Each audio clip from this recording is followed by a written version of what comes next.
நபி வழியை புறக்கணித்து அனாச்சாரங்களோடு திருமணம் நடைபெறுமையானால் அந்த திருமணத்தை புறக்கணிங்க. அதை நீங்க சமரசமாகி போகாதீங்க. நம்ம மச்சானாச்சு, நம்ம சொந்தமாச்சு, நம்முடைய அண்ணன் ஆயிற்றே, தம்பி ஆயிற்றே, அக்காவாயிற்றே, இப்படி இந்த பேச்சு இருக்கக்கூடாது. மார்க்கம் என்று வந்துவிட்டால் சொந்த பந்தம் இரண்டாவது. அது பெற்ற தாயா இருந்தாலும் சரி, தந்தையா இருந்தாலும் சரி, நம்மை பெற்றெடுத்த பெற்றோர்களாக இருந்தாலும் சரி, நாம பெற்றெடுத்த பிள்ளைகளா இருந்தாலும் சரி, அல்லாஹ் ரசூல் என்ன சொன்னா அவ்வளவுதான். அல்லாஹ் ரசூல் சொன்னதுக்கு மாற்றமாக நீங்கள் ஒரு நிகழ்ச்சியை நடத்துவீர்களே ஆனால் அதில் நான் பங்களிப்பு செய்ய மாட்டேன். இப்ராஹிம் நபி எப்படி புறக்கணித்தார்கள்? சொந்த தந்தை இடத்திலேயே சொன்னார்களா இல்லையா? நான் இதுல சமரசமாக மாட்டேன்னு சொன்னார்களா இல்லையா? ஊர் மக்கள் திருவிழா கொண்டாடும் பொழுது, அனாச்சாரத்தில் ஈடுபட்ட பொழுது அதை புறக்கணித்தார்களா இல்லையா? அதை நாம செய்யணும். அல்லாஹ் ரப்பல் ஆலமீன் திருக்குர்ஆனில் குறிப்பிடுகிறான், வக்கத் நஸ்ஸல அலைக்கும் ஃபில் கிதாப், வேதத்தில் அல்லாஹ் உங்களுக்கு அருளி இருக்கிறான். முந்தைய சமூகத்தை பத்தி அல்லாஹ் சொல்றான், உங்களுக்கு வேதத்தில் அல்லாஹ் சொல்லி இருக்கிறான், அன்இதா சமிஅத்தும் ஆயாத்தில்லாஹி, இறைவனுடைய வசனங்கள் கேலி செய்யப்படுவதை நீங்கள் பார்த்தால், கூத்து கும்மாளம் அடித்துக் கொண்டிருக்கிறார்களோ அது அல்லாஹ்வுடைய வசனத்தை கேலி செய்யறது. அப்ப இந்த மாதிரி அல்லாஹ்வுடைய வசனங்கள் கேலி செய்யப்படுவதை நீங்கள் செவியுறுவீர்களே ஆனால் அவர்களோடு நீங்க உட்காராதீங்க, அந்த சபையில நீங்க பங்கெடுக்காதீங்க, புறக்கணிச்சிருங்க. அல்லாஹ் சமரசம் பண்ணாத அந்த சபையில நிக்காத, அவன் ஏராளமான கூத்துக்களை போடுவான், அவன் மார்க்கத்தினுடைய என்னுடைய சட்டத்திட்டங்களை எல்லாம் புறக்கணிப்பான், அதை நீ சகித்து கொண்டு அந்த இடத்துல உட்காராத, அதுல சமரசம் கூடாது. அஸ்ஸலாமு அலைக்கும் வரஹ்மத்துல்லாஹி வபரகாத்துஹு. கண்ணியத்திற்குரிய எல்லாம் உள்ள அல்லாஹ்வின் நல்லடியார்களே, இந்த நிகழ்ச்சியில சமரசமில்லா தலைவர் இப்ராஹிம் அலைஹிஸ்ஸலாம் என்கிற தலைப்பு வழங்கப்பட்டிருக்கிறது. தமிழ்நாடு தௌஹீத் ஜமாத்தின் சார்பாக தமிழகமெங்கும் 10 மாத கால செயல் திட்டமாக அழகிய முன்மாதிரி இப்ராஹிம் அலைஹிஸ்ஸலாம் என்கிற தலைப்பிலே தொடர் பிரச்சாரத்தினை நாம் மேற்கொண்டு வருகிறோம். அதனுடைய ஒரு அங்கமாக இந்த தலைப்பு இப்ராஹிம் அலைஹிஸ்ஸலாம் அவர்களின் வாழ்க்கையிலிருந்து எம்மாதிரியான பாடங்களை, படிப்பினைகளை முஸ்லிம் சமூகம் பெற வேண்டும் என்பதற்காக இந்த தலைப்பு வழங்கப்பட்டிருக்கிறது. இஸ்லாமிய மார்க்கத்தை பொறுத்தவரை இந்த மார்க்கத்தினுடைய கொள்கை கோட்பாடுகள், சட்டதிட்டங்கள் அனைத்துமே மிக தெளிவாக எடுத்துரைக்கப்பட்டிருக்கிறது. எது நன்மையோ அதனை நன்மை என்றும், எது தீமையோ அதனை தீமை என்றும் எவ்வித பாரபட்சமும் இல்லாமல் மிக தெளிவாக விளக்கப்பட்டிருக்கிறது. அத்தகைய இந்த மார்க்கத்தில் இருக்கக்கூடிய ஒரு முஸ்லிம் இந்த மார்க்கத்தை அவர் கடைபிடிப்பது உண்மை என்று சொன்னால், அவர் எந்தவித சமரசத்திற்கும் உள்ளாகாமல், எவ்வித அட்ஜஸ்ட்மெண்ட்டுக்கும் உள்ளாகாமல், அல்லாஹும் அல்லாஹுடைய தூதரும் சொன்ன அடிப்படையில் தம்முடைய வாழ்வை அமைத்து கொள்ள வேண்டும். ஒரு முஸ்லிமை பொறுத்தவரை அல்லாஹ் என்ன சொல்கிறான், நபிகள் நாயகம் என்ன சொல்கிறார்கள், அதற்குத்தான் ஒரு முஸ்லிம் முன்னுரிமை வழங்க வேண்டுமே ஒழிய, அதனை அவன் ஒரு பொருட்டாக கருத்தில் கொண்டு தம்முடைய செயல்பாடுகளை அமைத்து கொள்ள வேண்டுமே தவிர, அல்லாஹ் ரசூல் அவர்களுடைய கட்டளைகளை தாண்டி ஊர் மக்கள் நம்மை என்ன நினைப்பார்கள், சொந்த பந்தங்கள் நம்மை எப்படி பார்ப்பார்கள், நம்முடைய நண்பர்கள் நம்மை பற்றி எவ்வாறு மதிப்பீடு செய்வார்கள், இத்தகைய எண்ணங்களுக்கு இடமளித்து விடக்கூடாது. இஸ்லாமிய மார்க்கத்தில் அவர் இருப்பது உண்மை என்று சொன்னால், எந்த சமரசத்திற்கும் இடமில்லாமல் அல்லாஹ்விற்கும் அல்லாஹ்வுடைய தூதருக்கும் முழுமையான கட்டுப்படுதலை அவர் வெளிப்படுத்த வேண்டும். அப்போதுதான் நாம் கொண்டிருக்கிற இறை நம்பிக்கை அது முழுமையான இறை நம்பிக்கையாக, ஈமானாக அல்லாஹ்வால் அங்கீகரிக்கப்படும். அல்லாஹ் திருக்குர்ஆனில் சொல்கிறான், ஃபலா வ ரப்பிக லா யுமினூன் ஹத்தா யுஹக்கிமூக ஃபீமா ஷஜர பைனஹும் ثم لا يجدوا في انفسهم حرجا مما قضيت ويسلموا تسليما. அல்லாஹ் அந்த வசனத்தை துவங்குகின்ற பொழுதே இப்படி துவங்குகிறான், ஃபலா வ ரப்பிக், உம்முடைய இறைவனின் மீது ஆணையாக, லா யுமினூன், இப்படிப்பட்டவர்கள் இறை நம்பிக்கையாளர்களா ஆக முடியாது, இவங்க மூமின்களே இல்லைங்கிறான். அவர்கள் தங்களை மூமின்கள் என்று சொல்லிக் கொண்டாலும், முஸ்லிம்கள் என்று தங்களை தாங்களே அழைத்து கொண்டாலும், அல்லாஹ் சொல்கிறான், குறிப்பிட்ட சில பண்பை உடைய மக்களை நோக்கி அல்லாஹ் சொல்கிறான், லா யுமினூன், உம்முடைய இறைவனின் மீது ஆணையாக இவர்கள் மூமின்களே அல்ல, இறை நம்பிக்கை கொண்டவர்களாக ஆக முடியாது. எதுவரையிலையும் ஹத்தா யுஹக்கிமூக ஃபீமா ஷஜர பைனஹும், தங்களுக்கு மத்தியில் ஏற்படக்கூடிய கருத்து வேறுபாடுகளான விஷயங்களிலே நபியை உம்மை நீதிபதியாக்க வேண்டும். தங்களுக்கு மத்தியில் ஏற்படக்கூடிய செயல்பாடுகள், வணக்க வழிபாடுகள் அனைத்திற்கும் நபியாகிய உம்மை நீதிபதியாக ஏற்றுக்கொள்ள வேண்டும். நீங்க சொல்லக்கூடிய தீர்ப்பை கேட்கணும். அந்த தீர்ப்பில் அவர்கள் எந்த விதமான மாற்று கருத்தையும் தெரிவிக்க கூடாது. சும்மலா யஜிது ஃபி அன்ஃபுஸிஹிம் ஹரஜம் மிம்மா கதை, நீங்கள் சொன்ன தீர்ப்பிலே தங்களுடைய உள்ளத்தில் எவ்வித நெருடலையும் பெற்றுக்கொள்ளாமல் முழுமையாக அந்த தீர்ப்புக்கு அவர்கள் கட்டுப்பட வேண்டும். வயு சல்லிமு தஸ்லீமா, அப்படி முழுமையாக அவர்கள் கட்டுப்படும் வரை இறை நம்பிக்கையாளர்களாக ஆக முடியாது என்று அல்லாஹ் சொல்கிறான். அப்படி என்றால் இந்த வசனத்தின் மூலமாக அல்லாஹ் ரப்பல் ஆலமீன் ஒட்டுமொத்த முஸ்லிம்களுக்கும் மோமின்களுக்கும் எந்த ஒரு பாடத்தை கற்றுத்தருகிறான்? நீ உண்மையில மோமின் என்று சொன்னால் அல்லாஹ்வாகிய நான் சொல்வதை கேள், என்னுடைய தூதர் உனக்கு என்ன சட்டத்தை சொல்கிறாரோ அதை கேள். அந்த அல்லாஹும் தூதரும் சொல்லக்கூடிய தீர்ப்பிலே உனக்கென்று சொந்த கருத்து இருக்கக்கூடாது. ஊர் மக்கள் எல்லாம் இப்படி அல்லவா சொல்கிறார்கள், நாட்டு நடப்பு இப்படி அல்லவா இருக்கிறது, சொந்த பந்தங்கள் இதை அல்லவா நமக்கு அறிவுறுத்துகிறார்கள், இந்த பேச்சுக்கே இடம் இருக்கக்கூடாது. அல்லாஹ் உனக்கு என்ன சொல்லி தந்திருக்கிறான்? நபிகள் நாயகம் ஒரு விஷயத்தை எவ்வாறு செய்ய வேண்டும், எவ்வாறு நடந்து கொள்ள வேண்டும் என்று எப்படி உங்களுக்கு வழிகாட்டி இருக்கிறார்கள், அதை ஏற்றுக்கொள்ளணும். அதுல எந்த விதமான சமரசமும் இருக்கக்கூடாது. இந்த சமரசம் இருக்கக்கூடாது என்பதை அல்லாஹ் ரப்புல் ஆலமீன் இந்த வசனத்தில் மிக தெளிவாக நமக்கு சொல்லித் தருவதை பார்க்கிறோம். நபிகள் நாயகம் ஸல்லல்லாஹு அலைஹி வஸல்லம் அவரிடத்தில் ஒரு நபித்தோழர் வந்து தமக்கு அறிவுரை சொல்லுமாறு கேள்வி எழுப்புகிறார். அல்லாஹ்வின் தூதரிடத்திலே அவர் கேட்கிறார், குல் ஃபில் இஸ்லாமி கவுலன், அல்லாஹ்வின் தூதரே எனக்கு ஒரு அறிவுரையை சொல்லித்தாங்க. நீங்கள் சொல்லக்கூடிய அறிவுரை எப்படி இருக்க வேண்டும்? லா அஸ்அலு அன்ஹு அஹதன் கைரக், இதற்கு பிறகு வேறு யாரிடத்திலையும் நான் அறிவுரை என்று போய் நிற்கவே கூடாது.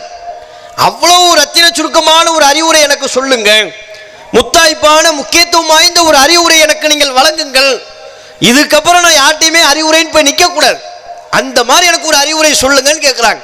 அப்ப நபிகள் நாயகம் ஸல்லல்லாஹு அலைஹி வஸல்லம் அவர்கள் அந்த நபித்தோழருக்கு அறிவுரை சொன்னார்கள், குல் லா இலாஹ இல்லல்லாஹ், வணக்கத்திற்குரியவன் அல்லாஹ் ஒருவன் தான் என்று சொல். லா இலாஹ இல்லல்லாஹ், வணக்கத்திற்குரியவன் அல்லாஹ்வை தவிர வேறு யாரும் இல்லை, இதனை தெளிவாக சொல்ல வேண்டும். சொன்னா மட்டும் போதாது, சும்மஸ்தகீம், அதுல உறுதியா நிக்கணும். அந்த கொள்கையை அசைத்து பார்ப்பதற்கு பலரும் உனக்கு பல்வேறு விதமான விமர்சனங்களை முன்வைப்பார்கள், அசைத்து பார்க்க முயற்சிப்பார்கள். அதுக்கெல்லாம் நீ இடம் கொடுத்து விடக்கூடாது. லா இலாஹ இல்லல்லாஹ் என்று சொல்ல வேண்டும். சும்மஸ்தகீம், அதுல நீ உறுதியாக எந்த சமரசத்திற்கும் இடம் கொடுக்காம உறுதியாக நிற்க வேண்டும்.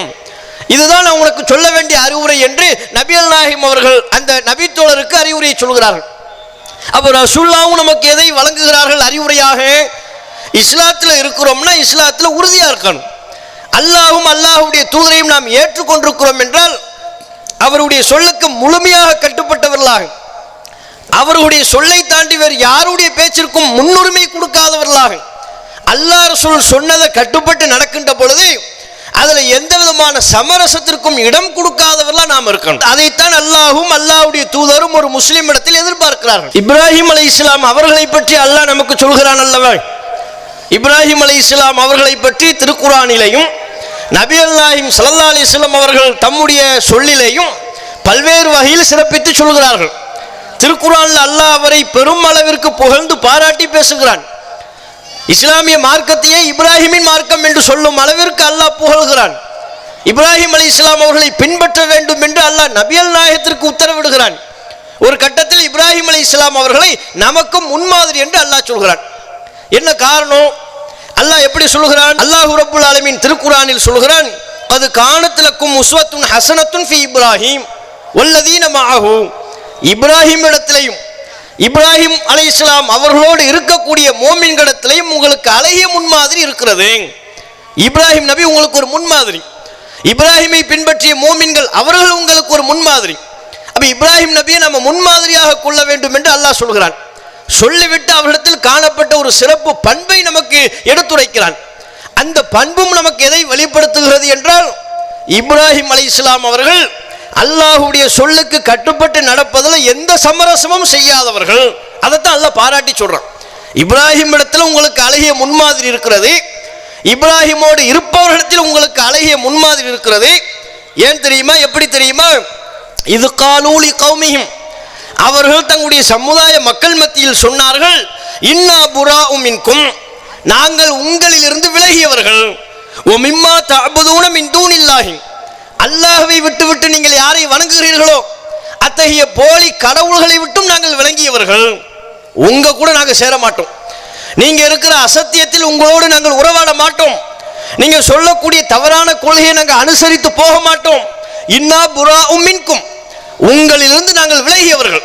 யார்கிட்ட சொல்றாரு? இப்ராஹிம் அலைஹிஸ்ஸலாம் அவங்க தான் பிறந்து வளர்ந்து எந்த மக்களை எல்லாம் பார்த்து எந்த ஊர்ல வளர்ந்தாரோ அந்த சமுதாய மக்கள் மத்தியில் சொல்கிறார். அந்த ஊர் மக்கள்ல தான் அவங்களுடைய சொந்த பந்தங்கள் இருக்கிறார்கள். அந்த ஊர் மக்கள்கிட்ட தான் அவருடைய தந்தை இருக்கிறார், அவருடைய குடும்ப உறவினர்கள் இருக்கிறார்கள். எல்லோரையும் உள்ளடக்கிய தம்முடைய தந்தையையும் தம்முடைய சொந்த பந்தங்களையும் தம்முடைய குடும்ப உறுப்பினர்களையும் உள்ளடக்கிய ஊர் மக்கள்கிட்ட சொல்றாரு, இன்னா புராஉம் மின்கும், உங்களுக்கும் எங்களுக்கு இனி சம்பந்தம் இல்லை. நான் உங்கள ஒரு ஆள் கிடையாது. உங்களுடைய இந்த அசத்திய கொள்கையை தவறான கொள்கையை நான் அட்ஜஸ்ட்மெண்ட் பண்ண மாட்டேன். ஓ மிம்மா தஅபுதூன மின் தூனில்லாஹி, அல்லாஹ்வை விட்டு நீங்கள் யாரை வணங்குகிறீர்களோ அந்த போலி கடவுள்களை விட்டும் நாங்கள் விலகியவர்கள். நான் விலகிட்டேன், அதையும் நான் ஏற்றுக்கொள்ள மாட்டேன். அது போக இன்னும் சொல்கிறார், கஃபர்னா பிக்கும், உங்களை நாங்கள் மறுத்து விட்டோம். நீங்க சொல்லக்கூடிய எந்த சொல்லுக்கும் நாங்கள் கட்டுப்பட மாட்டோம். அல்லாஹ் சொல்லாத, அல்லாஹ் பொருந்தி கொள்ளாத விஷயங்களை நீங்கள் சொல்கிறீர்கள், மார்க்கத்தில் இல்லாதவற்றை சொல்கிறீர்கள். ஊர் மக்கள் காலம் காலமாக இதுதான் எங்களுடைய பழக்கத்தில் இருக்கிறது, தலைமுறையாக இதுதான் நடைமுறையில் உள்ளது என்று நீங்கள் சொல்கிறீர்கள். இது எதையும் நாங்கள் செவிமடுப்பதற்கு தயாரில்லை. இது எதையுமே நான் மார்க்கம் என்று ஏற்றுக்கொள்வதற்கு தயாரில்லை. கஃபர்னா பிக்கும், உங்களை நாங்கள் மறுக்கின்றோம். ஓ பதா பைனனா ஓ பைனக்குமுல் அதாவத்து வல் பக்லாவ், இனி கொள்கை ரீதியாக உங்களுக்கு நமக்கு மத்தியில் பகைமை தான் இருக்கிறது, விரோதம் தான் இருக்கிறது. ஹத்தா துமினு பில்லாஹி வஹ்தஹு, நீங்கள் அல்லாஹ்வை மட்டும் நம்பும் வரை. அல்லாஹ் நம்பினா போதாது, அல்லாஹ் மட்டும் நம்பணும். அல்லாஹுக்கு மட்டும்தான் சக்தி இருப்பதாக, அல்லாஹ் மட்டும்தான் இறைவன் என்பதாக நம்பணும். அல்லாஹ்வை தவிர்த்து இறைவனுக்குரிய அந்த சக்தியோ ஆற்றல்களோ வேறு எந்த பொருளுக்கும் இல்லை. கல்லுக்கு இல்லை, மண்ணுக்கு இல்லை, மரத்திற்கு இல்லை, இறைவனால் படைக்கப்பட்ட வேறு எந்த மனிதருக்கும் இல்லை என்று நீங்கள் சொல்லும் வரை உங்களுக்கும் எங்களுக்கும் எந்த ஒற்றுமில்லை, உறவும் இல்லை. கொள்கை ரீதியாக நீங்கள் செய்யக்கூடிய இந்த அசத்தியத்தை நான் சகித்து கொள்ள மாட்டேன். இப்படி டிக்ளேர் பண்ணாங்க. இப்ராஹிம் அலைஹிஸ்ஸலாம் அவர்கள் இப்படி டிக்ளேர் பண்றாரு.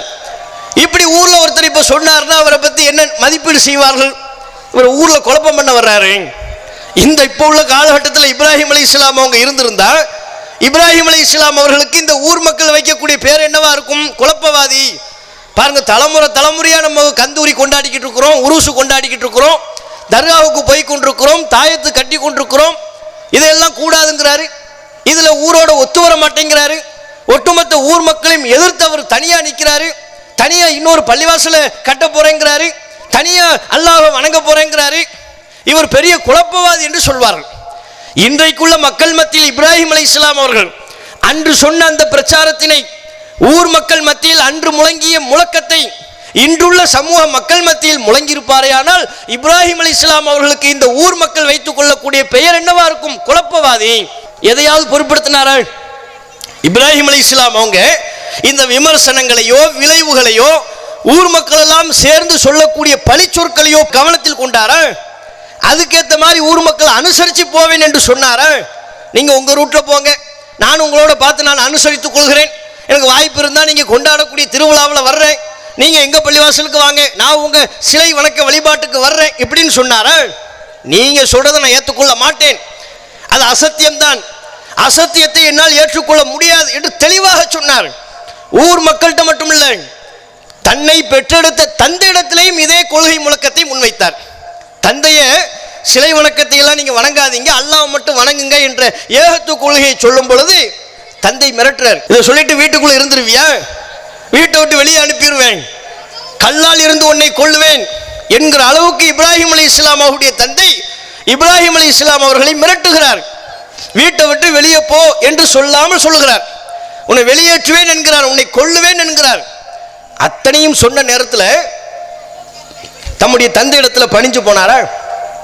இல்லை சமரசமா போய்க்குவோம், அதுக்காக வேண்டி வீட்டை விட்டுலாம் ஏன் வெளியே போன்னு சொல்றீங்க அப்படின்னு நான் பெருசா சொல்லிவிட்டேன், சரி நான் சொன்னதை வாபஸ் வாங்கிக்கிறேன், நம்ம அட்ஜஸ்ட்மெண்ட் பண்ணிக்குவோம்னு இருந்தாங்களே. இப்ராஹிம் அலைஹிஸ்ஸலாம் அவங்க ரொம்ப தெளிவா சொன்னாங்க, தஸிலுக்கும் வமா ததுஊன மின் தூனில்லாஹி, நீங்க என்ன வீட்டை விட்டு வெளியே போங்கிறீங்க, உங்களை விட்டு நான் விலகுகிறேன். தந்தை இடத்துல சொல்றாரு, தஸிலுக்கும் உங்களை விட்டு நான் விலகுகிறேன். ஒமா ததுஊன மின் தூனில்லாஹி, அல்லாஹ்வை விட்டுட்டு எந்தெந்த பொருட்களை எந்தெந்த நபர்களை வணங்குகிறீர்களோ இவற்றை விட்டும் நான் விலகுகிறேன். நீங்க வணங்குறதை நான் வணங்க மாட்டேன். நீங்க அல்லாஹ் அல்லாதவற்றை அல்லாஹ்வுக்கு இணையாக ஆக்குகிறீர்கள், இதை என்னால் ஒருபோதும் வணங்க முடியாது. இந்த அசத்தியத்தை சகித்து கொண்டு இனிமேல் உங்களோடு நான் சேர்ந்து இருக்க இயலாது. வீட்டை விட்டு வெளியே போடுமா, தாராளமா போறேன். அத்தசிலுக்கும், உங்களை விட்டு நான் விலகுகிறேன்.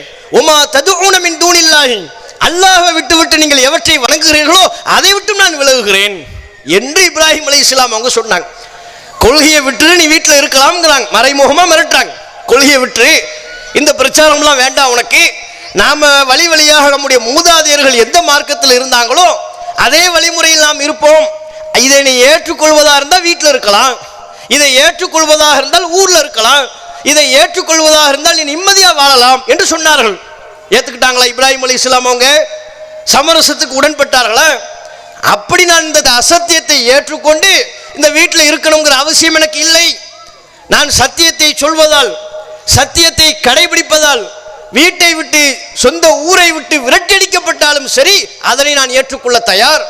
அந்த இன்னல்களை நான் தாங்கிக் கொள்வேனே தவிர கொள்கையில் நான் சமரசமாக போக மாட்டேன் என்று சொன்னார். இதெல்லாம் நமக்கு முன்மாதிரி. இந்த இப்ராஹிம் அலைஹிஸ்ஸலாம் அவருடைய வாழ்க்கை அல்லவா நமக்கு பாடம். இந்த இப்ராஹிம் அலைஹிஸ்ஸலாம் அவர்களை நினைவு கூறக்கூடிய விதமாகத்தானே ஹஜ் பெருநாள் கொண்டாடுகிறோம். குர்பானி என்கிற வணக்க வழிபாட்டினை நிறைவேற்றுகிறோம். ஹஜ்ஜுக்கோ உம்ராவிற்கோ செல்கின்ற பொழுது இப்ராஹிம் அலைஹிஸ்ஸலாம் அவர்களின் நினைவாக அவர்கள் ஏற்படுத்தி தந்த பல்வேறு வணக்க வழிபாடுகளில் ஈடுபடுகிறோம். மக்காம் இப்ராஹிம் என்கிற அந்த இடத்துக்கு பேர் என்ன? மக்காம் இப்ராஹிம். இப்ராஹிம் அலைஹிஸ்ஸலாம் அவர்கள் நின்ற இடம். இப்ராஹிம் அலைஹிஸ்ஸலாம் அவர்கள் எந்தெந்த முனைகளில் நின்று காபத்துல்லாவை எழுப்பினாரோ அந்த இடத்துல தொழும்படி அல்லாஹ் நமக்கு சொன்னானே. அப்போ உம்ராவிற்கோ ஹஜ்ஜுக்கோ செல்கின்ற பொழுது மக்காம் இப்ராஹிம் என்கிற அந்த குறிப்பிட்ட இடங்களில் நாம் தொழுகையை நிறைவேற்றுகிறோம் என்றால் எதற்காக? இப்ராஹிம் அலைஹிஸ்ஸலாம் அவங்களை பின்பற்றி தானே, அல்லாஹ் சொன்னான் என்பதால் தானே. இந்த இப்ராஹிம் என்கிற பெயரை தானே நம்முடைய பிள்ளைகளுக்கெல்லாம் சூட்டி நாம் மகிழ்ந்து கொள்கிறோம், மகிழ்ச்சி அடைகிறோம். பேர்ல மட்டும்தான் இப்ராஹிம்னு வைக்கணுமா? ஹஜ்ஜுக்கோ உம்ராவுக்கோ தடவை போயிட்டு வந்துட்டோம்னா நம்ம இப்ராஹிம் நபியின் மார்க்கத்தில் இருப்பது ஆயிருமா? வருஷத்துக்கு ஒரு தடவை குர்பானி கொடுத்து விட்டால், ஹஜ்ஜு பெருநாளை நிறைவேற்றி விட்டால் இப்ராஹிம் நபியின் மார்க்கத்தில் இருப்பது ஆகிவிடுமா? இப்ராஹிம் அலைஹிஸ்ஸலாம் அவர்கள் எப்படி தவறில் ஒரு அசத்தியத்தில் சமரசம் செய்யாமல் இருந்தார்களோ அந்த உறுதிப்பாடு நம்மிடத்திலும் இருக்க வேண்டும். அப்படி இருக்கிறோமான்னு பாருங்க. மார்க்கத்தில் உறுதியா நிற்கிறோமா? அல்லாஹ் சொல்லிட்டு எனக்கு அது மட்டும்தான், வேற யாரு சொன்னாலும் உலகமே அதுக்கு எதிரில் நின்னால் நான் பொருட்படுத்த மாட்டேன், நம்ம நிற்கிறோமான்னு பாருங்க. ரசூல் ஒன்றை சொல்லிவிட்டால், நபி அல்லாஹ் ஸல்லல்லாஹு அலைஹி வஸல்லம் அவர்கள் ஒன்றை சொல்லிவிட்டால் அதைத்தான் நான் ஃபாலோ பண்ணுவேன், பின்பற்றுவேன். ஊர் மக்கள் என்ன சொல்றாங்க, சொந்த பந்தங்கள் என்ன சொல்றாங்க, இதையெல்லாம் நான் பார்க்க தயாரில்லை என்று சொல்லுகிறோமா? அந்த உறுதிப்பாட்டை இன்றைக்கு நாம் இழந்து கொண்டிருக்கிறோம். நம் சமுதாய மக்கள் இழந்து கொண்டிருக்கிறார்கள். மார்க்கத்தை சமரசம் செய்து கொண்டிருக்கிறார்கள். எந்த அளவுக்கு இவருடைய சமரசம் எல்லை மீறி போகிறது? இஸ்லாமிய மார்க்கத்தினுடைய தனித்துவத்தை எல்லாம் இழந்து பிரமத கலாச்சாரங்களை உள்வாங்கிக் கொள்ளக்கூடிய அளவிற்கு இவருடைய சமரசம் ஆகிவிட்டது. மார்க்கத்தில் நான் உறுதியா நிற்பேங்கிற நிலை இன்றைக்குள்ள முஸ்லிம்களிடத்தில் இல்லை. அற்பமான விஷயங்களின் போது கூட சின்னஞ்சிறிய சிறிய சந்தோஷங்கள் கிடைக்கும் என்று சொன்னால் அல்லாஹ் ரசூலுடைய போதனையை முதுகுக்கு பின்னால் தூக்கி வீசிவிட்டு அந்த அற்ப சந்தோஷத்தை பெற வேண்டும் என்பதற்காக, அந்த அற்ப மகிழ்ச்சியை பெற வேண்டும் என்பதற்காக பிரமத கலாச்சாரத்தை பின்பற்றக்கூடியவர்களாக மாறிவிடுகிறார்கள். எதுல எல்லாம் நம்ம சமரசம் செய்யறோம் யோசிச்சு பாருங்க. இன்றைக்குள்ள முஸ்லிம் சமூக மக்கள் மத்தியில பிறந்தநாள் கொண்டாட்டம்லாம் வருது. அதுவும் யாரிடத்தில்? தௌஹீத் என்று சொல்லக்கூடியவர்களிடத்திலேயே. நாங்கள் தௌஹீதில் இருக்கிறோம். எப்பத்திலிருந்து இருக்கிற? 60லேருந்து நாங்கள் இருக்கிறோம். 60லேருந்து இருக்கிறோம். சரி, இன்னொருத்தர் சொல்லுவார் நாங்கள் 50லேருந்து இருக்கிறோம், நாங்கள் 40லேருந்து இருக்கிறோம், அங்கே சுதந்திரத்துக்கு முன்னால் இருந்தே இருக்கிறோம். அப்போ அந்த நேரத்தில் அங்கே யாரும் தௌஹீத் பிரச்சாரம் பண்ணான்னு தெரியாது. அவ்வளவு புராணம் பேசுகிறோமே. அப்படி பேசக்கூடியவர்களிடத்திலும் கூட அதையும் தாண்டி பரவலாக இன்றைக்கு பெரும்பான்மையான முஸ்லிம்களிடத்தில் இந்த பிறந்த நாள் கொண்டாட்டம்ங்கிறது ஒன்று வருதா இல்லையா? இவர் தனக்கெல்லாம் கொண்டாடிட்டு இருக்க மாட்டாருங்க. ஒரு குழந்தை பிறந்துருச்சுன்னு வைங்க, பிறந்த நாள் முதல் வருஷம் அந்த குழந்தைக்கு 1 வயசு ஆகுதுன்னா ஸ்வீட் கடைக்கு போயிடுவார். ஒரு கேக் வாங்கிட்டு வந்து வீட்டில் உள்ள எல்லாத்துக்கும் கொடுக்கறது, சொந்த பந்தங்களுக்கு கொடுக்கறது, சாக்லேட் வாங்குறது, சொந்த பந்தங்களுக்கெல்லாம் கொடுக்கறது, வீட்டுக்கு வர்றவங்களுக்கு கொடுக்கறது. கேட்டால் என்னவா? இல்லை, சும்மா ஒரு மகிழ்ச்சிக்காக. அது அதுக்கு அன்னைக்கு செய்யணும். மகிழ்ச்சிக்காக என்றால் இதற்கு பேர் என்ன? அவர் எந்த வருஷம் பிறந்தாரோ, எந்த நாள் பிறந்தாரோ அதே நாள் அடுத்த வருஷம் வருகின்ற பொழுது 1 வயசு பூர்த்தியாகும் போது முதல் பிறந்த நாள், 2 வயசு பூர்த்தியாச்சுன்னா அடுத்த பிறந்த நாள், 3 வயசு, இப்படி ஒவ்வொரு வருஷமும் அவர் குறிப்பிட்ட அளவுக்கு வயதுக்கு வரும் வரையிலையும் குழந்தைகளுக்கு பிறந்தநாள் கொண்டாடக்கூடியவர்களாக இன்றைக்குள்ள பெற்றோர்கள் இருக்கிறார்களா இல்லையா? முஸ்லிம் பெற்றோர்கள் பலரும் பிறந்தநாள் கொண்டாட்டங்களில் ஈடுபடுகிறார்களா இல்லையா? இருக்குது. இது யாருடைய கலாச்சாரம்? நாம என்ன சொல்கிறோம்? நம்முடைய கொள்கை என்ன? நபிகள் நாயகத்திற்கே பிறந்தநாள் கொண்டாடக்கூடாதுங்க. மீலாது விழா கொண்டாடலாமா? கூடாது. ஏன்பா? அது ரசூலுல்லாஹ் தடுத்திருக்கிறாங்கல்ல. பிறப்புக்கோ இறப்புக்கோ எந்த முக்கியத்துவமும் கிடையாது. நபிகள் நாயகம் சொன்னார்கள், தம்முடைய மகன் இப்ராஹிம் மரணித்த பொழுது அன்றைக்கு என்று கிரகணம் ஏற்பட்டு விட்டது. அப்ப ஊர் மக்கள்லாம் பேசிக்கிட்டாங்க, ரசூலுல்லாஹ்வுடைய குடும்பத்தில் ஒரு இழப்பு ஏற்பட்டிருக்கிறது, அவங்க புள்ள மௌத்தா போயிட்டாங்க, அதனால தான் கிரகணம் ஏற்பட்டு விட்டது என்று சொன்னார்கள். இந்த பேச்சு ரசூலுல்லாஹ்வுடைய காதுக்கு வரும்பொழுது எல்லா மக்களையும் கூப்பிடுறாங்க, வாங்கங்கிறாங்க. சொந்த புள்ள மௌத்தா போயிருக்கிறார், அந்த சோகத்தில் இருக்கிறாங்க ரசூலுல்லாஹ். அதையெல்லாம் ஓரமாக வைத்து விட்டு எல்லாரும் வாங்க, என்ன பேசிக்கிட்டு இருக்கிறீங்க?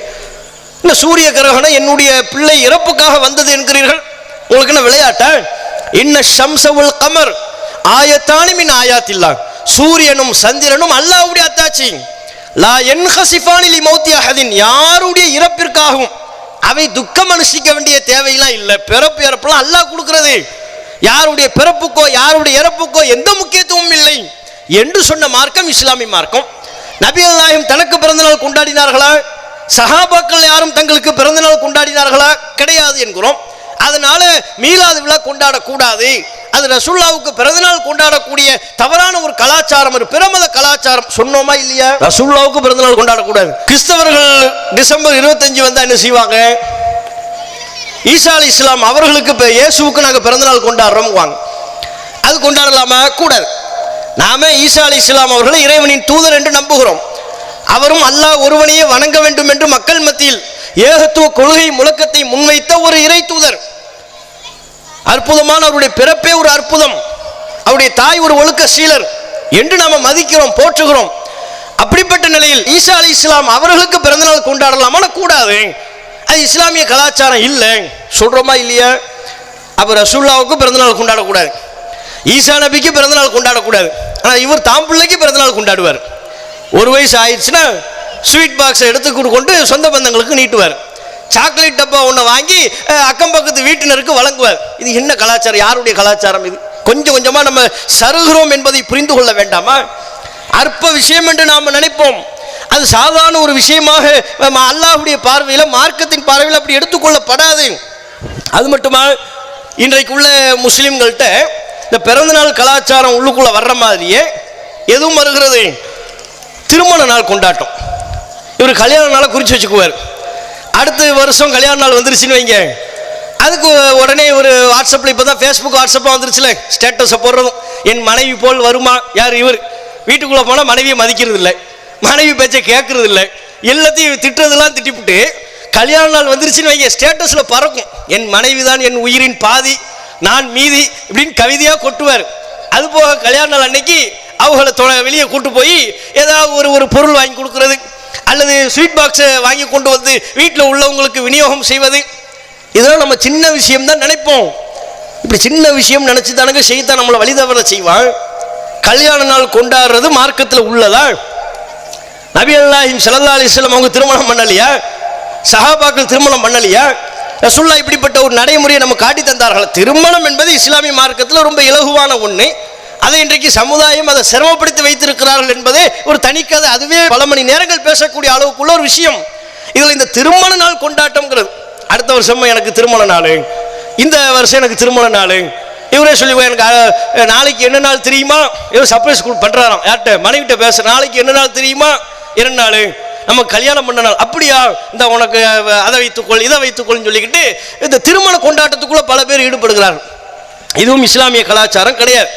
திருமண நாள் பரிசு வழங்குவது, திருமணத்தை இந்த நாளை கொண்டாடுவது என்பதெல்லாம் பிரமத கலாச்சாரம். இஸ்லாத்தில் என்ன இருக்கோ அதை நம்ம ஃபாலோ பண்ணணும். அல்லாஹ் ரசூல் நமக்கு என்ன சொல்லி தந்திருக்கிறாங்க? எதுக்கு அல்லாஹ் ரசூல் சொல்லித்தராத கலாச்சாரத்துக்குள்ள நம்ம தலையை உள்ள விடுவானே, அதையே நம்ம பின்பற்ற வேண்டும். அப்படிப்பட்ட சீரழிவுக்குள் நாமையே சிக்க வேண்டும். அதனால தானே ஒன்னொன்னா உள்ள வருது. பிறந்த நாள் உள்ள வருது, திருமண நாள் உள்ள வருது, நியூ இயர் கொண்டு வர்றார், புத்தாண்டு கொண்டாட்டம், அதுக்குள்ளே இறங்கிறார். புது வருஷம் வந்துருச்சுன்னு வைங்க, இவருக்கு மட்டும் 2 புது வருஷம், ஆங்கில புது வருஷத்தையும் விட மாட்டார். ஹிஜ்ரி வந்துருச்சுன்னு வைங்க, முஹர்ரம் 1 ஹிஜ்ரி வரலாற்றில் இவர் தான் உருவாக்குற மாதிரியும் இஸ்லாமிய சீர்திருத்தத்துக்காக வேண்டி பாடுபட்ட ஒரு மாதிரி இந்த ஹிஜ்ரியை நான் வந்து கொண்டாடி ஆங்கிலத்தை மட்டும் கொண்டாடுவது முஹர்ரம் 1ஐயும் நான் கொண்டாடுவேன் சொல்லி அந்த புத்தாண்டு கொண்டாட்டத்திலையும் ஈடுபடக்கூடியவர்களாக மாறி விடுகிறார்கள். அதே மாதிரி புத்தாண்டு கொண்டாட்டத்திலையும் சில பேர் பட்டாசு வெடிக்கிறார்கள், இனிப்பு வாங்குகிறார்கள், அதை தங்களுக்கு மத்தியில் பரிமாறிக்கொள்கிறார்கள். இது எதுவும் இஸ்லாத்தில் உள்ளது கிடையாது. அப்போ நம்ம இஸ்லாம் போதவில்லை என்று நினைக்கிறோமா? அல்லாஹ் நம்ம காட்டி தந்த வழிமுறை நமக்கு பத்தாதா? அல்லாஹ் குர்ஆன்ல ரொம்ப தெளிவாக கேட்கிறான், ஒமை யபுதகி கைரல் இஸ்லாமி தீனன், இஸ்லாம் அல்லாத ஒரு தீனை ஒரு வழிமுறையை யார் பொருந்திக் கொள்வாரோ தேடுவாரோ, எனக்கு இஸ்லாம் பத்தல, இஸ்லாத்தில் 2 பெருநாள் தான் இருக்கு, பிறந்தநாள் கொண்டாட்டம் இல்லை, திருமண நாளை கொண்டாடணும்னு இல்லை, எனக்கு எதையாவது வருஷம் கொண்டாடிக்கிட்டே இருக்கணும் என்று யார் இன்னொன்றை தேடுகிறாரோ, ஒமை யபுதகி கைரல் இஸ்லாமி தீனன், இஸ்லாம் அல்லாத ஒரு தீனை ஒரு வழிமுறையை யார் தேடுவாரோ ஃபலை யுக்பல மின்ஹு, அது அவரிடமிருந்து ஏற்கப்படாது. அது மட்டுமல்ல, வஹுவ ஃபில் ஆகிரத்தி மினல் காசிரீன், அவர் மறுமை நாளில் நஷ்டவாளியாக ஆகிவிடுவார் என்று அல்லாஹ் ரப்புல் ஆலமீன் திருக்குர்ஆனில் எச்சரிக்கை செய்கிறார். அப்ப மறுமையில நஷ்டவாளி என்கிற அளவுக்கு எச்சரிக்கை செய்யப்பட்ட ஒரு விஷயம் தான் எது?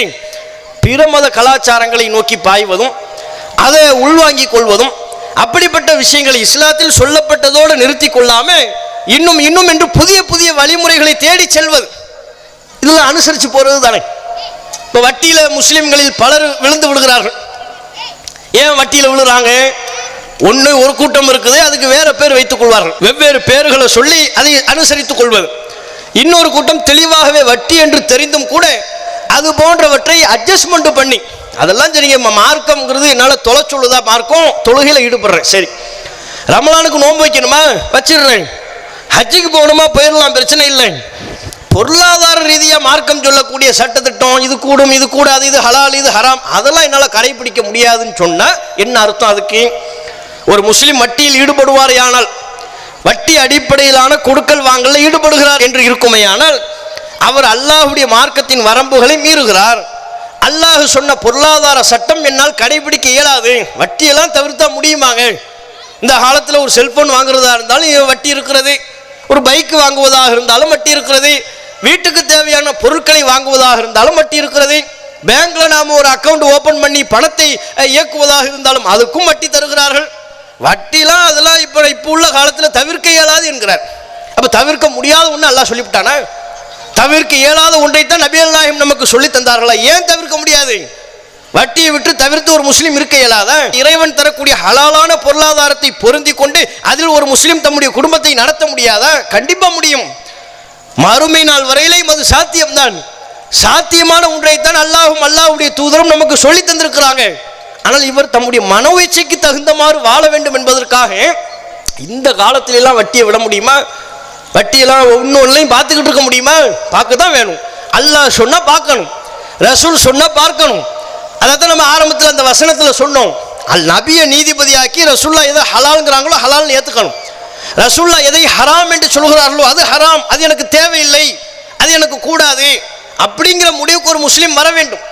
இல்லை வட்டி அடிப்படையிலையும் பொருளாதாரத்தை ஒருவர் சம்பாதித்துக் கொள்வாரேயானால் அதை தவிர்த்து கொள்ள முன்வர மாட்டான் என்று சொன்னால் அப்ப அவர் மார்க்கத்தில் சமரசமாகி போயிடுறாரு.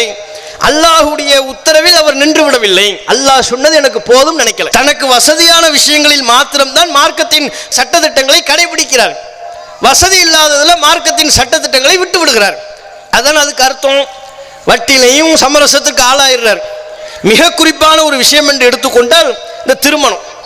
இந்த திருமணத்தில் மட்டும் இன்றைக்கு நம்ம சமுதாயத்தில் எத்தனை அனாச்சாரங்கள், கொஞ்சமாவது அதில் மார்க்க அம்சம் இருக்குதா? மார்க்கம் சொல்லக்கூடிய அத்தனையும் தூக்கி எறிந்து விட்டு திருமண நிகழ்வுகளை அரங்கேற்றுகிறார்கள். என்னமோ ரசூலுல்லாஹ் கல்யாணம் பண்ணாத மாதிரியும், திருமணத்திற்கு நபிகள் நாயகம் நமக்கு எந்த வழிமுறையையும் சொல்லித்தராததை போல முஸ்லிம் சமூக மக்கள் இன்றைக்கு தங்களுடைய வீட்டு திருமணங்களை நடத்துகிறார்கள். மார்க்கத்திற்கு எதிரான அத்தனை அனாச்சாரங்களிலையும் ஈடுபட்டு விட்டு கேட்டால் என்ன சொல்கிறார்கள்? திருமணம் வருஷத்துக்கு ஒருக்க அவர் வீட்டில் ஒரு தடவை நடக்குது, 2 தடவை நடக்குது வாழ்நாளில், அதுல எல்லாம் கட்டுப்பாடு சொல்லலாமா? அதையெல்லாம் போய் அப்படி செய்ய வேண்டும் இப்படி செய்ய வேண்டும்னு பார்க்கலாமா? சந்தோஷத்துக்காக சிலதை செய்து கொள்ள வேண்டியதுதான் என்கிறார். சந்தோஷம் சந்தோஷம் என்கிற பேர்லேயே மார்க்கத்தின் அத்தனை விதிகளையும் வரம்புகளையும் மீறி இன்றைக்குள்ள முஸ்லிம் சமூகம் தம்முடைய திருமணங்களை அரங்கேற்றி கொண்டிருக்கிறார்கள். இந்த திருமணத்தில் உள்ள அனாச்சாரம் எங்கிருந்து ஆரம்பிக்குதுங்கிறீங்க? பத்திரிக்கை அடிக்கிறதுலேருந்து ஆரம்பிக்குது. பத்திரிகைக்கு அவ்வளோ பொருளாதாரத்தை செலவு செய்வார். ஒரு பத்திரிகை அடிக்கிறாருன்னா அதுக்கே ஒரு 20 ரூபா, குறைந்தது 20 ரூபா செலவாகும். ஒரு பத்திரிகைக்கு 20 ரூபா குறைந்தது. அதிகபட்சமாக நம் சமூகத்திலே எவ்வளோ வரையிலையும் அடிக்கிறார்கள்? 100 ரூபா ஒரு பத்திரிகைக்கு. ஒரு பத்திரிகைக்கு 100 ரூபா, ஒரு பத்திரிகைக்கு 200 ரூபா அடிப்பவர்கள் இருக்கிறார்கள். ஆக குறைஞ்சது ஒரு பத்திரிகைக்கு 10 ரூபாயிலிருந்து 20 ரூபாய்க்கு அடிக்கிறாங்க. அந்த 20 ரூபாயை செலவு பண்ணி அதில் என்ன இருக்குது? இப்போ பத்திரிக்கையை கொடுக்குறோம், நீங்கள் யோசிச்சு பாருங்க. அந்த ஒரு இடத்துல நம்ம 10 ரூபா 20 ரூபா நோட்டை கொடுக்குறோம், அதை கிழிச்சு போட்டால் எப்படி நம்ம நினைப்போம்?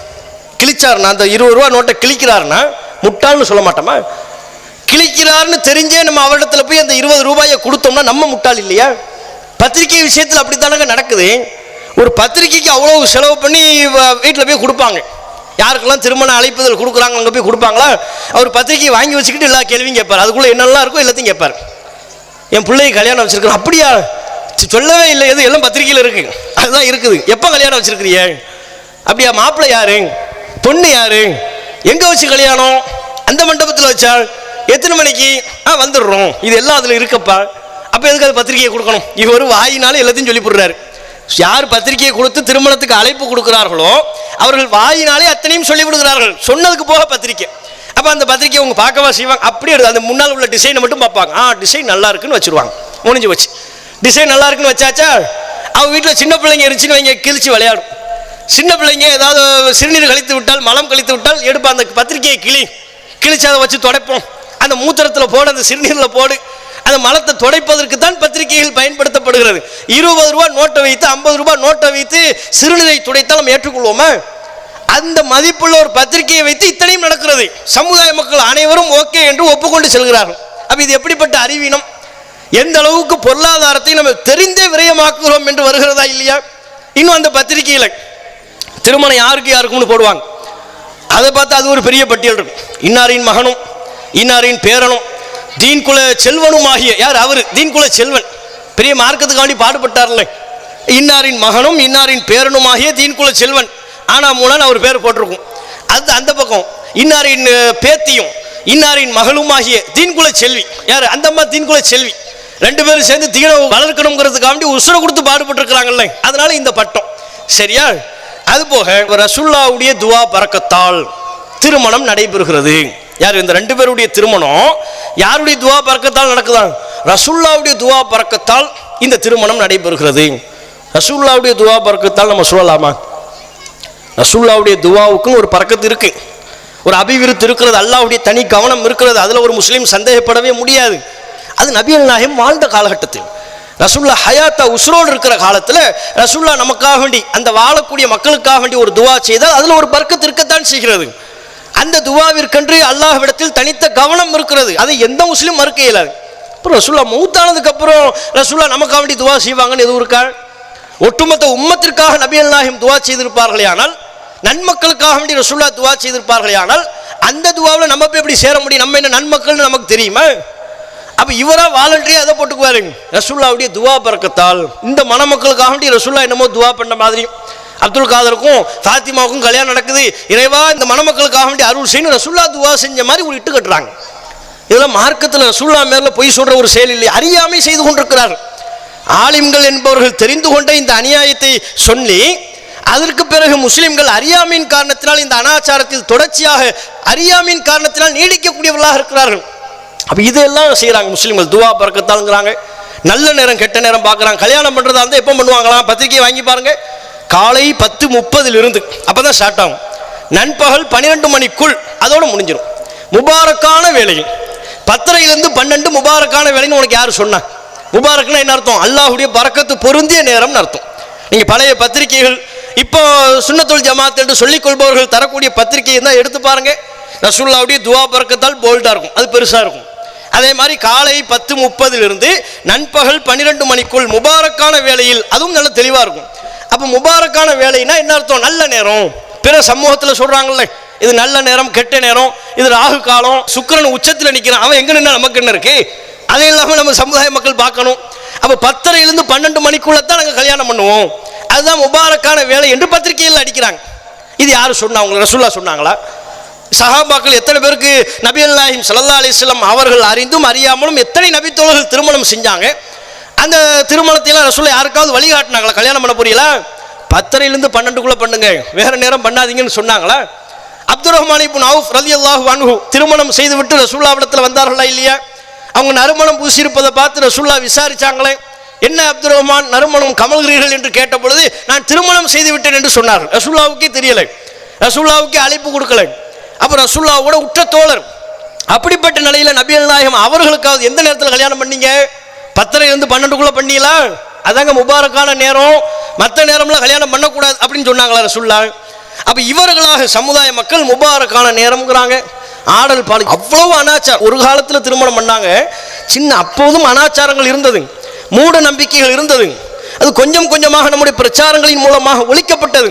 இப்போது மீண்டும் தலையெடுத்து வருகிறார்கள். ஃபேஷன்கிற பேரில், கலாச்சாரம்ங்கிற பேரில், நவீனம் என்கிற பேரில் மீண்டும் திருமணத்தில் அத்தனை அனாச்சாரங்களில் ஈடுபடுத்த ஆரம்பித்து விட்டார்கள். இது நம் சமுதாயத்தினுடைய திருமணம் தானா என்று சந்தேகம் கொள்ளக்கூடிய அளவுக்கு. இப்போ பாருங்க, ஒரு திருமணம் அது எப்படி நடக்குதுன்னு பாருங்களேன். மாப்பிள்ளையும் பொண்ணு எப்படி வராங்கன்னு பாருங்க. வீடியோ தெரியுதா?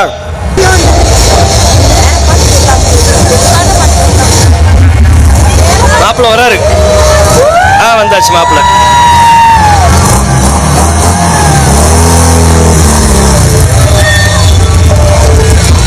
வெளியே பைக்கு பார்க் பண்ண இடம் இல்லை மாப்பிள்ளைக்கு. மண்டபத்தை ஒரு ரவுண்ட் அடிக்கிறாரு.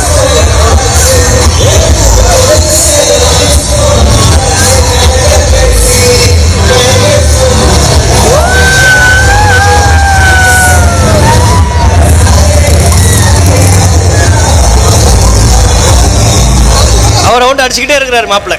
அவர் ரவுண்ட் அடிக்கிறது ஃபுல்லாக போட்டோம்னா 1 மணி நேரம் ஆகும் பைக்கில். இது நம்ம சமூகம் தாங்க. நம்ம மற்றவங்களை பற்றி இப்போ நம்ம பேசலை. நம்ம சமூகத்தில் இவ்வளோ அனாச்சாரம் நடக்குது திருமணம்ங்கிற பேரில். திருமணத்துக்கு மண்டபத்துக்குள்ளே மாப்பிள்ளையும் பொண்ணையும் காணும். பார்த்தா பைக்கில் புல்லட்டில் வர்றாங்க. புல்லட்டை வந்து கூட்டத்தை பொழந்துக்கிட்டு வர்றாரு. மண்டபத்தை சுற்றி 2 ரவுண்டு 3 ரவுண்டு அடிக்கிறாங்க. அந்த பொண்ணு வேற பின்னால் உட்காந்துருக்கு. இன்னும் கல்யாணமே ஆகலை. கல்யாணம் ஆகாமல் அந்த பொண்ணு அந்த ஆணுக்கு யார்? அந்நிய பெண்ணா இல்லையா? அந்நிய பெண் தானே. திருமணம் முடிகிற வரையிலையும் அந்நிய பெண் தானே. ஒரு அந்நிய ஆண் பக்கத்தில் அந்நிய பெண் உட்காரலாமா? ஒரு ஆண்கள்லாம் அமர்ந்திருக்கிற சபையில் ஒரு பெண்ணை எந்த விதமான ஹிஜாபும் இல்லாமல் அலங்காரப்படுத்தக்கூடிய கலாச்சாரம் இஸ்லாமிய கலாச்சாரமா? வெட்க உணர்வு வேண்டாமா நமக்கு? அப்போ எந்த விதமான வெட்க உணர்வு இதெல்லாம் மலினப்படுத்து சாதாரணமாக்குறாங்க.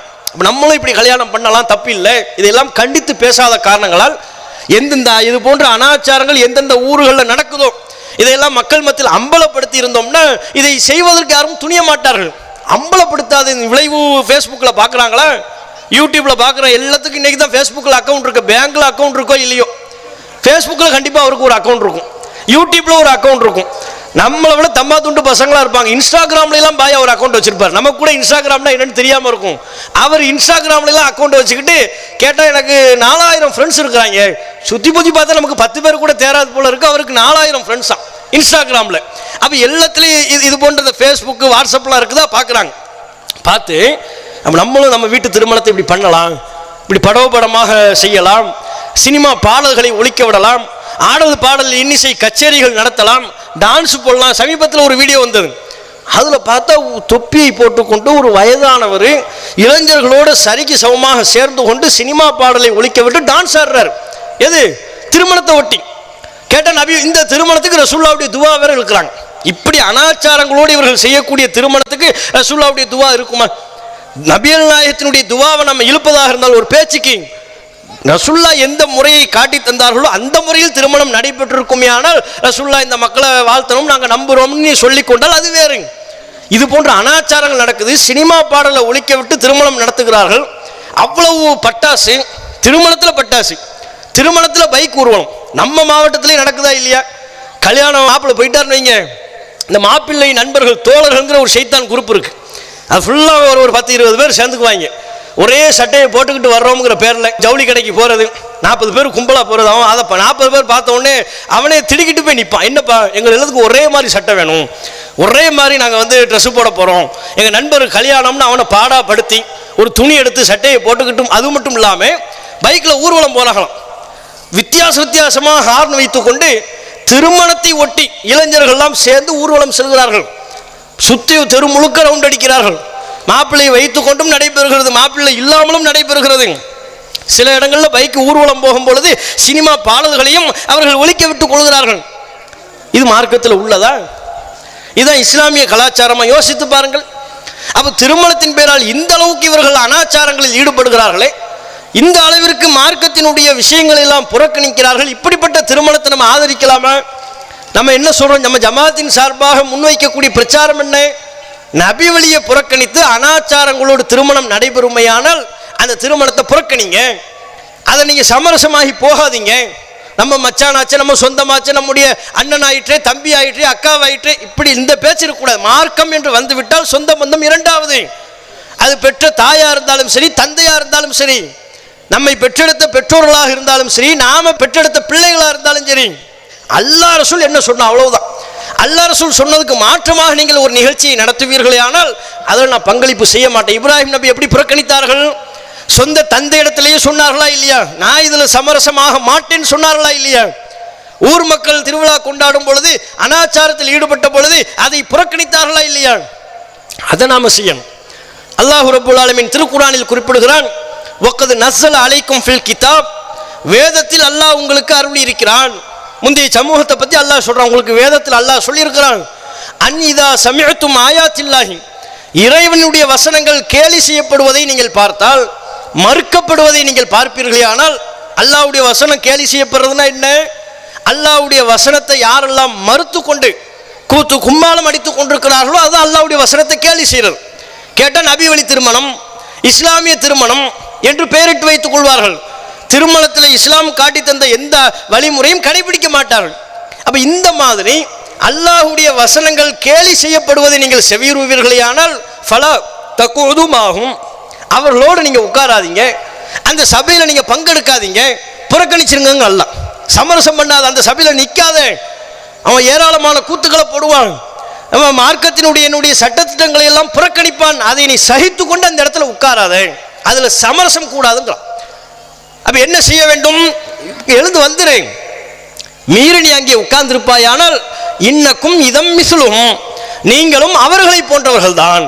யார் அந்த அனாச்சாரத்தை நிகழ்த்தி கொண்டிருக்கிறார்களோ அவர்களுக்கு அல்லாஹ்விடத்தில் எந்த அளவுக்கு குற்றத்தை பாவத்தை சம்பாதிக்கிறாங்களோ அதே பாவம் உங்களுக்கும் கிடைத்துவிடும், அந்த பாவத்தை உனக்கும் நான் எழுதி விடுவேன் என்று அல்லாஹ் எச்சரிக்கை செய்யலாம். அப்ப இவ்வளவு தெளிவாக அல்லாஹ் இந்த மார்க்கத்திற்கு எதிராக நடைபெறக்கூடிய அனாச்சாரங்களில் சமரசம் கூடாதுன்னு சொல்லியிருக்கும் பொழுது நம்ம சமரசம் ஆகலாமா? இது திருமணத்தின் பேரால் நடக்கக்கூடிய கூத்துங்க, பட்டாசு போடுறாங்க, ஆடல் பாடல் நடக்கிறது, சினிமா பாடல்களை ஸ்பீக்கரில் போட்டு ஒலிக்க விடுகிறார்கள், ஊர்வலம் செல்கிறார்கள், ட்ரெஸ் எடுக்கிறங்கிற பேரில் அவ்வளோ பொருளாதாரத்தை விரயம் செய்கிறார்கள். அத்தனை துளி கூட இஸ்லாமிய மார்க்கத்தினுடைய அடையாளம் இருக்கிறது இல்லை. நபிகள் நாயகம் ஸல்லல்லாஹு அலைஹி வஸல்லம் அவர்கள் திருமணத்தை பற்றி சொல்லித் தருகின்ற பொழுது, இன்ன ஆதமன் நிக்காஹி பரக்கத்தன் ஐஸரஹு முஅனால், செலவு குறைந்த திருமணம் தான் அல்லாஹ்வுடைய பரக்கத்து நிறைந்த திருமணம் என்றார்கள். இன்னைக்கு அப்படியா இஸ்லாமிய திருமணங்கள், முஸ்லிம்கள் தங்களுடைய திருமணங்கள் அப்படியா செய்கிறார்கள்? திருமணம்னு வந்தா தான் அத்தனை பொருளாதாரத்தையும் இழக்கிறார்கள். வெளிநாட்டுக்கு போய் கஷ்டப்பட்டு லட்ச லட்சமா சேர்த்து வச்சிருப்பாரு, அது எல்லாம் ஒரு நாள்ல கரைந்து விடும். எதுல? திருமணத்தில் கரைந்து விடும். சாப்பாட்டுக்கே பல லட்சங்களை செலவு பண்ணுவார், 2 லட்சம் 3 லட்சம், ஆடை வகைகள் அதுக்கு பல ஆயிரங்கள். ட்ரெஸ் எடுக்க போவார், மாப்பிள்ளை தனக்கு மட்டும் ட்ரெஸ் எடுக்கிறது இல்லை, அதுக்கு முன்னால பார்த்தா மாப்பிள்ளை நண்பர்கள்லாம் சேர்த்து ட்ரெஸ் எடுக்கணுமா, அவங்களுக்கு சேர்த்து ட்ரெஸ் எடுக்கிறது, சொந்த பந்தங்களுக்கு மாமாவுக்கு ஒரு ட்ரெஸ்ஸு, மச்சானுக்கு ஒரு ட்ரெஸ்ஸு, அந்த மச்சானுக்கு ஒரு ட்ரெஸ்ஸு, இவருக்கு ஒரு ட்ரெஸ்ஸுன்னு சொல்லி ஏகபோகமா திருமணத்தின் பேரால் ட்ரெஸ் வாங்கி கொடுப்பதற்கே பல ஆயிரங்களை செலவு செய்கிறார்கள். அதுவும் சாதா சட்டையெல்லாம் போட மாட்டார். இவர் நம்ம பெரிய அமெரிக்காவிலேருந்து வந்த ஒரு மாதிரி. அப்போ திருமணத்துக்கு மட்டும் என்ன ஒரு பெரிய கோட்டு சூட்டு, அது சின்ன அளவில் ஒரு அற்பமான தொகையாக இருந்தால் பிரச்சனை இல்லை. அந்த கோட்டு சூட்டு இருக்கிறதுக்கு 5000 ரூபா 10,000 ரூபா செலவு பண்ணுறது. அதே மாதிரி தான் பெண்கள்லையும் திருமணத்துக்கு நார்மலாக எப்போதும் உடுத்துவதை போல ஒரு ஆடை, அதில் ஒரு சிறப்பான ஆடையை அவங்க உடுத்தி கொள்ளணும்னு விரும்பினா கூட பிரச்சனை இல்லை. அந்த ஆடைக்காக பெருமளவுக்கு பொருளாதாரம் செலவு பண்ணுறது. திருமண பட்டுன்னு எடுக்க போவாங்க, அதுக்கு ஒரு பெரிய கும்பல் போகும். திருமண பட்டு எடுக்க போகிறோம் அப்படின்னு ஒரு வேனில் கிளம்புவாங்க, அதுக்கு ஒரு ஆட்டோவில் 2-3 ஆட்டோவில் சேர்ந்து போகிறது. அப்போ அங்கே என்ன திருமண பட்டு எடுக்கிறது எவ்வளவு? 20,000 ஒரு சேலை, 20,000 30,000. மற்ற நாட்களில் இவ்வளவு செலவு பண்ணி ஒரு ஆடை எடுப்பார்களா? இந்த திருமணம்னு வரும்பொழுது தானே காசு அவ்வளவு தண்ணியாக செலவு செய்கிறோம். ஒரு சேலைக்கு 20,000, ஒரு சேலைக்கு 30,000. அதுவும் அந்த சேலை என்ன திருமணத்தில் மட்டும் உடுத்தி விட்டு அதுக்கப்புறம் மடித்து வச்சுருவாங்க, பீரோலுக்கு மேலே இருக்கும், டாப்பில் இருக்கும். அது அவ்வளோதான், திருமணப்பட்டு கல்யாண நாளில் உடுத்திய பட்டுன்னு அதுக்கு ஃப்ரேம் போட்டு மாட்டி வைக்க வேண்டியது தான். அதுக்கப்புறம் எப்போவுமே அந்த ட்ரெஸ்ஸு கீழே வராது. அதுக்கு 20,000, அதுக்கு 10,000, குறைஞ்சது 10,000. ஆக பொருளாதாரத்தில் நலிவடைந்தவர்களாக இருந்தால் கூட 5,000 ரூபா செலவு பண்ணுறாங்க அது ஒரு சேலைக்கு. நார்மலாக இருக்கும்போது அப்படி ட்ரெஸ் எடுப்பாங்களா? நார்மலாக அந்த ட்ரெஸ்லாம் கிடையாது. நார்மல் ட்ரெஸ் எடுக்காந்தா 100 ரூபா 200 ரூபாயில் முடிஞ்சிடுறது. 300 ரூபாய்க்கு சேலை இருக்கான்னு ஜவுளி கடைக்காரனை பாடாப்படுத்துறது. 300 ரூபாய்க்கு இருக்கா, ஆடி தள்ளுபடி போடுறீங்களா இல்லையா அப்படின்னு கேட்குறது. கல்யாண நாளில் அந்த ஒரு சேலைக்கு மட்டும் என்ன 20,000, 30,000, 50,000. அதில் அந்த சேலையில் மாப்பிள்ளை பொண்ணு பேர் வேறு எழுதணுமா, மாப்பிள்ளை பேர் பொண்ணு பேர் அவள் திருமண நாள் எல்லாத்தையும் எழுதி அந்த சேலை வரும். இதுக்கு 20,000, 30,000 தேவையா? இப்படி பொருளாதாரத்தை திருமணம் என்கிற பேரில் இவ்வளவு நம்ம ஆடம்பரமாக ஏன் செலவு பண்ணணும்? நம்ம அம்பானி ஆடம்பரத்தை கண்டிக்கிறோம். அவன் தன்னுடைய சம்பாத்தியத்தில் 0.2 அவ்வளவுதான் திருமணத்தில் செலவு பண்ணியிருக்கிறான். 5,000 கோடி செலவு பண்ணியிருக்கிறான். அதனுடைய ஒட்டுமொத்த சம்பாத்தியத்தில் ஒட்டுமொத்த சொத்தில் 0.2% தான். ஆனால் ஒரு புள்ளி விவரம் சொல்கிறது, இந்தியர்கள் தங்களுடைய திருமணத்தில் எவ்வளவு பொருளாதாரத்தை செலவிடுகிறார்கள் அப்படின்னு பார்த்தா தங்களுடைய ஒட்டுமொத்த சம்பாத்தியத்தில் 5லிருந்து 10% வரையிலையும், இன்னும் சிலர் 12% வரை தங்களுடைய பொருளாதாரத்தை செலவு பண்றாங்க. அம்பானி கூட 0.2ங்க, 5,000 கோடி அவனுடைய ஒட்டுமொத்த சொத்துல 5,000 கோடிங்கிறது அவனுக்கு 0.2. ஆனா இன்றைக்கு தமிழ்நாட்டில் உள்ள பலரும் குறிப்பாக முஸ்லிம்களும் தங்களுடைய பொருளாதாரத்தில் 10% செலவு பண்ணி, இன்னும் சில பேர் 5% செலவு பண்ணி திருமணம் பண்றாங்க. விருந்துக்கு அவ்வளவு செலவு. திருமணத்தை ஒட்டி ஒட்டுமொத்த சொந்தம் பந்தம் யாரு வந்தவன் வராதவன் எல்லாருக்கும் கேட்டா என்ன, எங்க குடும்பம் பெருசு, மற்ற எல்லாருமே அனாதை மாதிரியும், அவருக்கு மட்டும்தான் ஒரு பெரிய குடும்பம் இருக்கிற மாதிரி. ரசூலுல்லாவுக்கு பெரிய குடும்பம் இல்லையா? இருக்குதுலே பெரிய குடும்பம் ரசூலுல்லாவுடைய குடும்பம் தான். குறைஷிகள்னு எடுத்தோம் நீங்க, அவ்வளோ பெரிய குடும்பம். அல்லாஹ்வின் தூதர் அவ்வளோ பெரிய குடும்பத்தையும் அழைத்து தான் திருமணம் நடத்த வேண்டும் என்று சொன்னார்களா? அப்படி ஒரு வழிமுறை நம்ம கடைபிடிச்சு தந்தாங்களா? கிடையாது. அப்போ திருமணத்தின் பேரால் சொந்த பந்தங்கள் எல்லாரையும் அழைக்கணும், எல்லாரையும் கூப்பிடணும், கூப்பிடாட்டி அவர் சங்கடப்பட்டுருவாரு. அதன் பேரில் ஒரு விருந்து, எவ்வளோ பேர் விருந்து வகைக்கு மட்டும் எவ்வளோ செலவு பண்ணுறாரு. சொந்த பந்தங்கள் எல்லாரையும் அழைத்து விருந்து கொடுக்குறங்கிற பேரில் பல லட்சங்களை கடனுக்கு வாங்கி செலவு பண்ணுறாங்க. ஒரு ப்ராப்பர்ட்டி, ஒரு சொத்தை விற்று கல்யாணம் பண்ணுறாங்க. தேவையா நமக்கு இது? அந்த சொத்தை திருமணமாகக்கூடிய அந்த தம்பதிகளுக்கு கொடுத்தால் கூட அவங்க அதை தங்களுடைய வாழ்வாதாரத்துக்கு பயன்படுத்திக் கொள்வார்களா இல்லையா?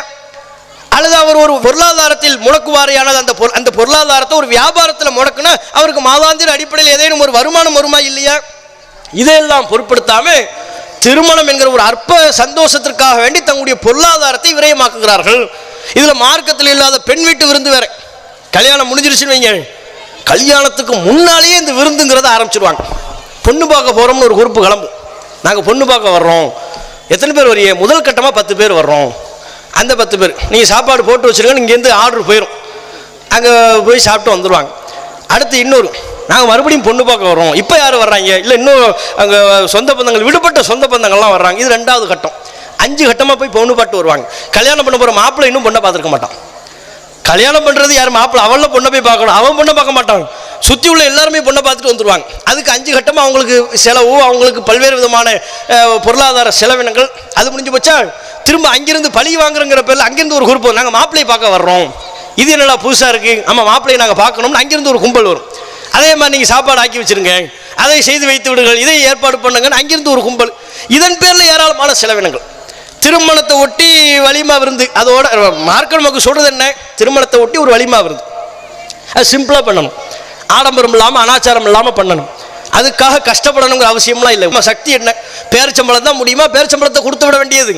நபிகள் நாயகம் ஸல்லல்லாஹு அலைஹி வஸல்லம் அவர்கள் பேரித்தம்பளங்களை கொடுத்து திருமணம் செய்திருக்கிறார்கள். ஒரு மாவு பாலாடை கட்டி வெண்ணெய் இவற்றையெல்லாம் குழைத்த ஒரு மாவை அல்லாஹ்வின் தூதர் வலிமா விருந்தாக கொடுத்திருக்கிறார்கள். ஆட்டு இறைச்சியும் அல்லாஹ்வின் தூதர் வலிமா விருந்தாக கொடுத்திருக்கிறார்கள். எது முடியுமா அது. அதை விட்டுவிட்டு அதுக்காக பெருமளவுக்கு பொருளாதாரத்தை செலவு பண்ணி கடன் வாங்கி கஷ்டப்பட்டு, அல்லது செல்வந்தர்கள் தங்களுக்கு இருக்குங்கிற பேரில் தங்களுடைய பகட்டை வெளிப்படுத்தும் விதமாக அவ்வளவு செலவு பண்ணணுமா? வலிமா விருந்தி சிக்கனமாக பண்ணணும், அதில் தான் அல்லாஹ்வுடைய பரக்கத்து இருக்கு. இது போக பெண் வீட்டு விருந்து, இவர் மாப்பிள்ளை விருந்து கொடுப்பாரு. அது பார்த்தா இப்போ என்னவா, கல்யாணத்துக்கு ஒரு விருந்து, திரும்ப கல்யாணம் முடிச்சு இன்னொரு விருந்து, அடுத்து இன்னொரு விருந்து. இவரே 5 கட்டமாக விருந்து கொடுக்குறாரு. மாப்பிள்ளை விருந்து 5 கட்டமாக, இந்த 5 கட்டமாக தேர்தல் நடத்துவாங்கல்ல வட மாநிலங்களில், அது மாதிரி இவர் 5 கட்டமாக விருந்து கொடுக்குறாரு. கும்பல் கும்பலாக வர்றாங்க, சாப்பிட்றாங்க, போகிறாங்க. கேட்டால் அந்த மாப்பிள்ளை இப்போ நேத்தனப்பா விருந்து கொடுத்தாரு, இல்லை இன்னைக்கு ஒரு விருந்து, நாளைக்கு ஒரு விருந்து இருக்கு, வர சனிக்கிழமை இன்னொரு விருந்து வச்சிருக்கிறோம், அதுக்கும் நீங்கள் வாங்குங்கிறாங்க. இது 5 கட்டமா விருந்து. இதெல்லாம் என்னது? இந்த ஆடம்பரம் எதை நோக்கி நாம சென்று கொண்டிருக்கிறோம்? அப்ப திருமணம் பற்றி நாம நம்முடைய நம்பிக்கை என்ன? அதை நம்ம இஷ்டம் போல செய்யலாம் நம்ம நினைக்கிறோமா? அது ரசூலுல்லாஹ்வுடைய சுன்னத்து வழிமுறை என்று நம்ம நம்புகிறோமா இல்லையா?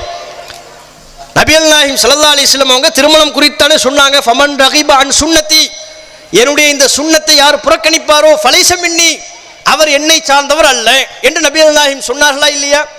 மேடைதோறும் நீங்கள் முழங்குகிறீர்கள், திருமணம் ரசூலுல்லாஹ் தன்னுடைய சுன்னத் என்று சொன்னார்கள் என்று முழங்குகிறீர்கள். அப்ப நபிகள் நாயகம் ஸல்லல்லாஹு அலைஹி வஸல்லம் அவர்கள் காட்டி தந்த ஒரு வழிமுறை என்று நாம நம்பும் பொழுது அந்த வழிமுறையை ரசூலுல்லாஹ் எப்படி சொல்லி தந்தார்களோ அந்த அடிப்படையில் நாம செய்யணும். நபிகள் நாயகம் நமக்கு சொல்லித் தருவது எளிமை, நபிகள் நாயகம் நமக்கு சொல்லித் தருவது சிக்கனம். இந்த எளிமையையும் சிக்கனத்தை மீறி ஆடம்பரமாக செய்வார்களே ஆனால் யார் செய்தாலும் புறக்கணிக்கணும். மார்க்கம் தான் நமக்கு அடிப்படை. மார்க்கத்தை மீறி யாரும் ஒருவர் செய்வார்களே ஆனால் அவர்களை நாம் திருப்திப்பட வேண்டும் என்கிற அவசியம் இல்லை. ரசூலுல்லாஹ்வுடைய சொந்த மகள் ஃபாத்திமா ரலியல்லாஹு அன்ஹா அவங்க ஒரு விருந்து வச்சாங்க.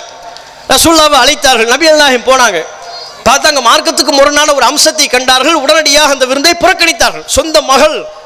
சொந்த மகளா இருந்தாலும் சரி மார்க்கத்திற்கு தான் இங்கே முன்னுரிமை என்பதை நிலைநாட்டியவர்கள் நபிகள் நாயகம் ஸல்லல்லாஹு அலைஹி வஸல்லம் அவர்கள். அப்ப அந்த ரசூலுல்லாஹ்வை நாம பின்பற்றுவது உண்மையாக இருக்குமேயானால் நம்முடைய அனைத்து காரியங்களிலையும் அல்லாஹ்வின் தூதர் சொல்லித்தந்த அடிப்படையில் நம்முடைய செயல்பாடுகளை அமைத்துக் கொள்ள வேண்டும். அல்லாஹ் நமக்கு திருக்குர்ஆனில் சொல்லித்தரக்கூடிய இறுதியான ஒரு எச்சரிக்கை, யா அய்யுஹல்லதீன ஆமனு, ஈமான் கொண்டோரே, உதுகுலூ ஃபிஸ்ஸில்மி காஃபா, இஸ்லாத்தில் முழுமையாக நுழைங்க. சிலதை மட்டும் உங்களுக்கு வசதியானதை மட்டும் பின்பற்றுவது, தொழுகை எனக்கு வசதியாக இருக்குது, ஜக்காத்து கொடுக்கறது வசதியாக இருக்குது, நோன்பு வைக்கிறது வசதியாக இருக்குது, வசதியானதை மட்டும் நான் பின்பற்றுகிறேன். திருமணமா அது எனக்கு வசதியாக இல்லை, வட்டி அதை நான் என்னால் தவிர்க்க இயலாது, ஏனைய இஸ்லாத்தின் சட்டத்திட்டங்கள் அதை என்னால் கடைபிடிக்க முடியாது என்று சொல்வோமே ஆனால் இந்த வசனத்துக்கு நம்ம மாறு செய்யும். அல்லாஹ் சொல்றான், யா அய்யுஹல்லதீன ஆமனு, ஈமான் கொண்டோரே, உதுகுலூ ஃபிஸ்ஸில்மி காஃபா, முழுமையாக இஸ்லாத்தில் நீங்கள் நுழைந்து விடுங்கள், கட்டுப்பட்ட முழுமையாக கட்டுப்படுங்க. வலா தத்தபிஉ குதுவாத்தி ஷைத்தான், ஷைத்தானின் அடிச்சுவடுகளை நீங்கள் பின்பற்றாதீர்கள், அவன் உங்களுக்கு மிக தெளிவான பகிரங்கமான எதிரி என்று அல்லாஹ் நமக்கு சொல்கிறான். இந்த வசனத்தை அடிப்படையாக கொண்டு நம்முடைய முழு வாழ்க்கையிலையும் அல்லாஹ் ரசூல் சொன்ன அறிவுரைகளுக்கு கட்டுப்பட்டு நடப்போமாக என்று கேட்டு என்னுடைய உரையை நிறைவு செய்து கொள்கிறேன். அஸ்ஸலாமு அலைக்கும் வரஹ்மத்துல்லாஹி வபரகாத்துஹு. இஸ்லாம் மற்றும் சமுதாய செய்திகளை அறிந்து கொள்ள தமிழ்நாடு தௌஹீத் ஜமாஅத் யூடியூப் பக்கத்தை உடனடியாக சப்ஸ்கிரைப் செய்து கொள்ளுங்கள். மேலும் பெல் பட்டனையும் கிளிக் செய்து கொள்ளுங்கள்.